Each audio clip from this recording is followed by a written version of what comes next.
During his surprise birthday party, George locks himself out of his apartment. With a phone call from Jerry and a little convincing from Elaine, Putty agrees to help him out. The Postmaster General accuses Newman of stealing postage stickers and wants to see him in his office. Newman informs Kramer and Frank about what's happened, and Frank is furious.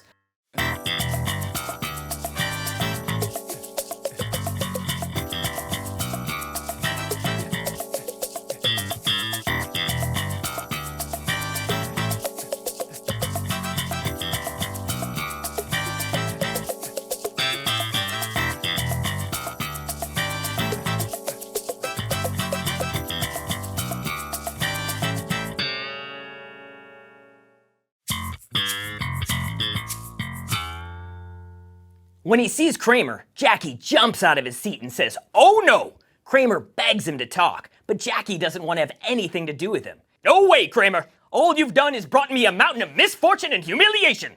Jackie is trying to push Kramer right out of his office. "I said out!" And this is when Kramer says, "Jackie, I think I got a case against the post office!" "The who?" "The post office! I've been wanting a piece of them for years." Kramer tells him that Newman may lose his job because the Postmaster General says he can't use priority postage to mail the Flap Your Trap masks. What he doesn't tell Jackie, though, is that Newman stole the postage. Jackie says, "That's a clear violation of your rights as a consumer. When we have this meeting, make sure you bring one of these masks for me, too. I want us all wearing them." Back at Costanza headquarters, Frank is looking in the mirror, rehearsing what he'd say to the Postmaster General if he only got the chance. Estelle walks in on him and sees him wearing nothing but the bro. "Oh my God!" At George's apartment, Putty arrives in front of the locked door. Through his thick hazmat suit, he shouts, "Hey, George, it's Putty. Jerry called me.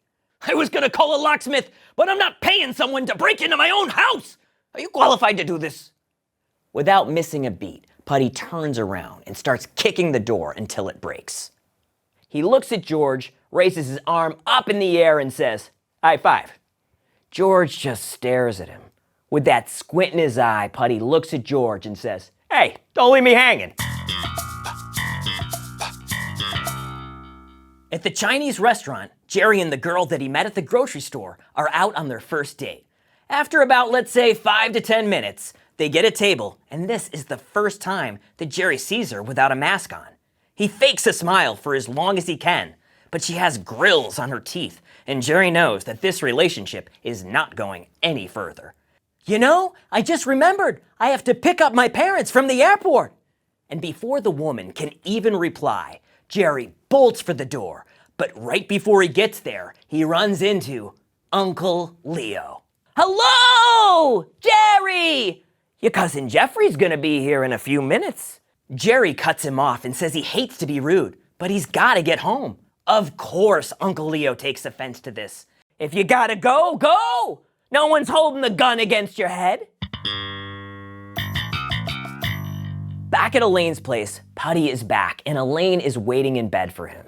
She asks him if he will finally be the one to dance for her, and he raises up his arms and says, "All signs point to yes." As soon as Jerry walks in the door, his phone rings. It's his mom. "Why were you so rude to your uncle? He just wanted to say hi and you run off. He said that you ran right out of the restaurant. He thinks it's because you couldn't pay your check. Jerry, are you having money problems?" Jerry says that he's doing fine, but she doesn't believe him and says, "That's it. I'm going to send you $50. "You're not sending me $50! But Jerry's mom doubles down. "I've already sealed the envelope. There's nothing that can be done now." The next day, Kramer and Jackie take a cab to the post office. Jackie can't believe that Kramer isn't wearing the Flap Your Trap mask. "Who told you to wear the shield?" "I didn't tell you to wear the shield." Kramer says that he must have gotten confused, and Jackie says, "I hope your friend has the right mask on. How are we supposed to plead our case if we don't have the key piece of evidence? If Newman's not wearing the right mask, I'm gonna whoop some ass, Kramer."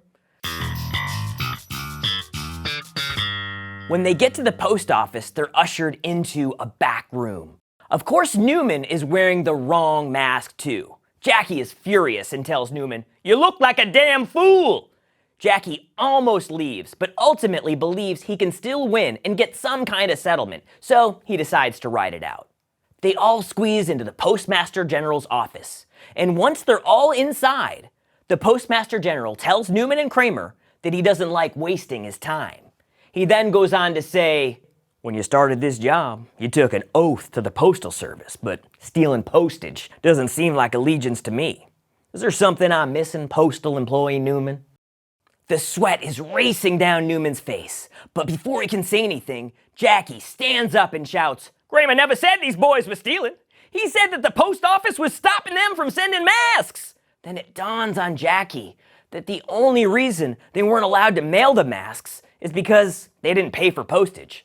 Jackie looks at Kramer and yells, "You screwed me again, Kramer. This is outrageous, egregious." But before he can finish his rant, Frank pushes the door open. The general stands up as Frank is ready to unleash on him. He says, "You remember me, Frank Costanza, the one you made fun of for having a sewing machine? Well, no one is laughing now. You think you can keep Newman out of the post office? He's keeping his job lock, stock, and barrel. He's gonna be in the mail truck, he's gonna be in the sorting room, and he is gonna be all over that employee lounge, and I dare you to keep him out."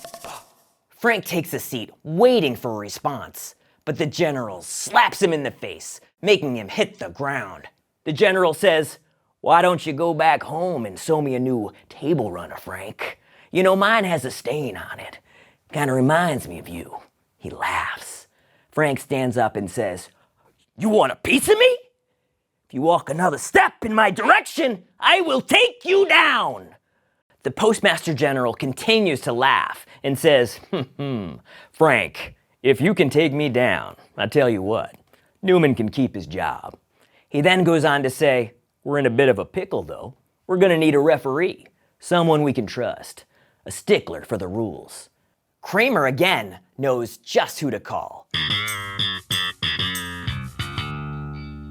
When he explains the situation to Yav, he says, "Kramer, you have been a good friend.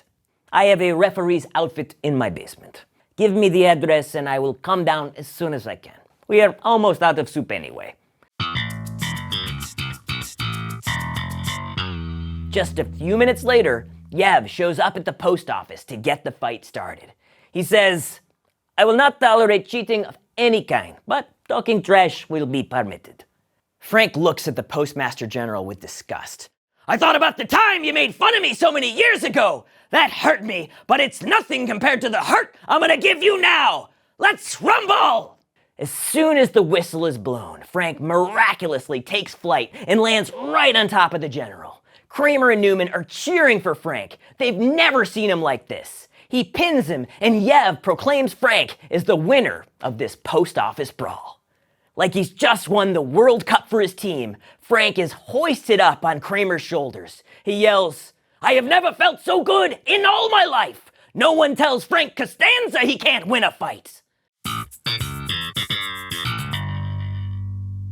Like his father, George is celebrating too. He has finally tested negative for COVID, so he can get back together with his friends. Everyone meets at Jerry's place, and this is the first time they've all been together since George had COVID. George tells them that he actually missed everybody. Jerry says he did too. He says, "There was lots of missing, big missing going on." Kramer says, "I like this celebratory vibe, but what's the occasion?" George had COVID? That's why he hasn't been around? "I think you're mistaken. I just saw George at his birthday party." Elaine says, that was online?" Kramer says, "Oh no, I'm getting my online meetings and my in-person meetings confused." Yeah! They make their way down to the diner and George is beaming. "Get whatever you want for lunch. I'm paying for everything." George closes his eyes and takes a sip of coffee. And for the first time in his life, he feels like everything is going to be okay. He hears someone approaching the table, thinks it's the waitress. But when he opens his eyes, he sees his father. You can hear the panic in his voice when he asks, "What are you doing here? This is my space. And why do you have the ball?" Frank looks down at him and says, It's been weeks since you've exercised. You've been sitting on the couch doing nothing but watching TV. I thought we could all go to the park and play a game together. Me and you versus them. George says to himself, this is not good. If this world comes in contact with that world, it blows up. But it's too late. George grabs the basketball from his dad's hands and yells out in horror, worlds are colliding! Looking at Kramer, he yells, I hope you're happy! You're the one who brought him into this world! And with that, George stomps off towards the door, but then remembers his food on the table, so he turns around to grab his tuna melt, and Frank yells, run away! Run away like you always do! At least you'll get some exercise! With his friends roaring with laughter, an angry George runs out of the restaurant. Jerry says, well, that's a shame. As soon as everyone recovers, Frank grabs the menu and sits down. Without waiting a minute, though, he impatiently starts snapping his finger and says, I don't like this waitress. Look at her. She sees us, doesn't want to come over. Elaine can't believe how rude he's being. Jerry stares at him, totally embarrassed. Only Kramer is oblivious to what's going on. He seems lost in his thoughts. Elaine can't take it anymore and gives Jerry a signal to get out of there. Jerry stands up and says, how can you talk to someone like that? What? You like waiting for service? Jerry and Elaine say that they've got to go, and Frank yells, good, I didn't want you here anyway! Only when they leave does Kramer look up from his milkshake. He says to Frank, I was talking to my friend Bob Sacamano the other day, you know, the one that cuts hair, and I think that now we got the whole workflow down a bit more. We could make some real money with these flap your trap masks. I found a hospital that's just giving these masks away now. If we could speed up our production, we could compete with some of the big boys. We could make some real bank, buddy. Frank looks at him with disdain and says, I got a lot of problems with you, Kramer. There is no way I'm gonna make another mask. I'm done with masks. This pandemic is gonna be over before we know it. And with that, Frank storms out of the diner yelling, Serenity now! Serenity now! And then we cut to black.